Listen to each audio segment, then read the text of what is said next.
प्यारे बहन और भाइयों, मेरा नमस्कार स्वीकार हो। देखिए, अध्यात्म क्षेत्र में हम आपको बताएंगे आज कि इस संसार का सार क्या है।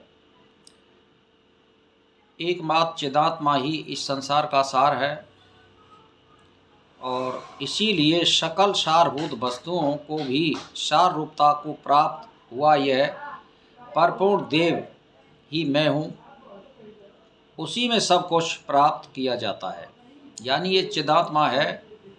ये बाहर, भीतर, अंदर, हमारी हृदय गुफा के अंदर, बाहर भीतर चिदात्मा के रूप में अवस्थित है। और वह ना तो दूर स्थित है और ना किसी के दुष्प्राय है और ना सदा इस शरीर में है और इस शरीर में है भी। वह आत्मदेव सबका कर्ता भोक्ता होते हुए भी कुछ नहीं करता है और सब कुछ करता है। तो वही आत्मदेव क्रिया करता है, वही खाता है, वही पालन करता है, वही जाता है, वही श्वास लेता है, वही पाता है, वही गाता है, वही सुनता है। तो वह चित्र विचित्र चेष्टाओं से युक्त, उसी के कारण चेतना वाली, उसी के स्वरूप से निबद्ध इस शरीर रूपी नगरी में निवास करता है। इस विषय में प्रमाण तस्या वैश्रांति भी है। शरीर रूप बड़े घट से युक्त उसके प्रसाद में संचरणशील तथा दुर्विज्ञ अन्नमय आदि बहिर्कोशों से समन्वित हुआ यह बुद्धि रूप गुहा में वही महेश्वर यानी आनंदमय कोश रूप से गुहा का ईश्वर होकर स्थित है।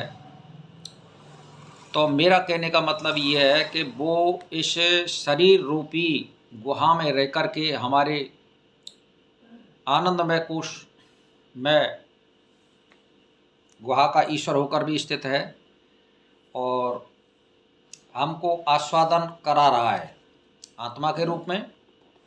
और वही परमात्मा चिद्रूप सूक्ष्म सर्वव्यापी और माया रहित वही भाष्य के आरोप काल में इस भास्कर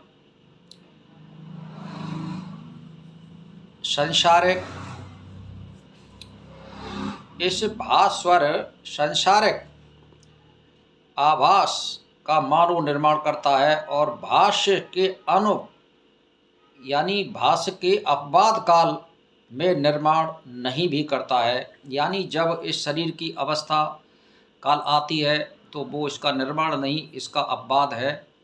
वो फिर इसका एक अपवाद के रूप में अनिर्माणकर्ता बन जाता है और वो उस शरीर को छोड़ देता है।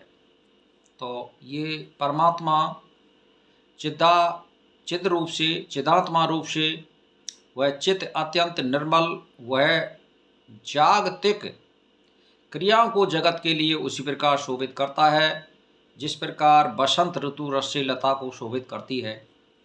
यानी ये चिदात्मा समय समय पर आपको जवान करता है और ये बूढ़ा करता है और फिर इस शरीर को छोड़ भी देता है।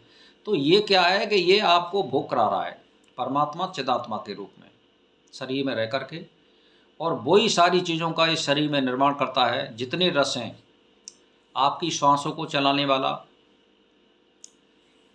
आपकी आँखों को देखने वाला, कानों से श्रवण करने वाला, हाथ पाँवों को चलाने वाला और आपके मन को चलाने वाला कौन है? चिदात्मा। ये सारी चीज़ों को चलाता हुआ, स्वयं निर्लेप रहता हुआ इस शरीर में पूरे में व्याप्त होता है और बाहर भीतर लाखों करोड़ों वर्ष दूर भी आत्मा हमारी निवास करती है, आकाश पाताल में भी निवास करती है और हमारे शरीर में भी रहती है। इसीलिए इसको व्यापक कहते हैं और इसको सर्वज्ञ कहते हैं। लेकिन ये जो परमात्मा होता है वो सब पर राज करता है, पर हमारी आत्मा सब पर राज नहीं कर सकती है और सृष्टि और प्रलय का निर्माण नहीं कर सकती है। बाकी सारी वस्तुओं पर इसका राज होता है। तो ये चिदात्मा के रूप में हमें सारी चीज़ का भोग करा रहा है। यही संसार का सार है चिदात्मा। जितना कुछ देख रहे हैं आप, जितने रस हैं, पेड़ पौधे, जितने रूपों में जो भी कुछ आपको दिख रहा है, घी, दूध, मक्खन, साग सब्जी और कड़वे, मीठे, तीखे, जितने स्वाद हैं ये सब चिदात्मा के होते हैं। चिदात्मा हमको भूख रहा है। तो भाई और बहनों, मैंने आपको बता दिया कि सबका सार क्या है। सबका सार इस संसार में चिदात्मा है। यही पर मैं नमस्कार करता हूँ।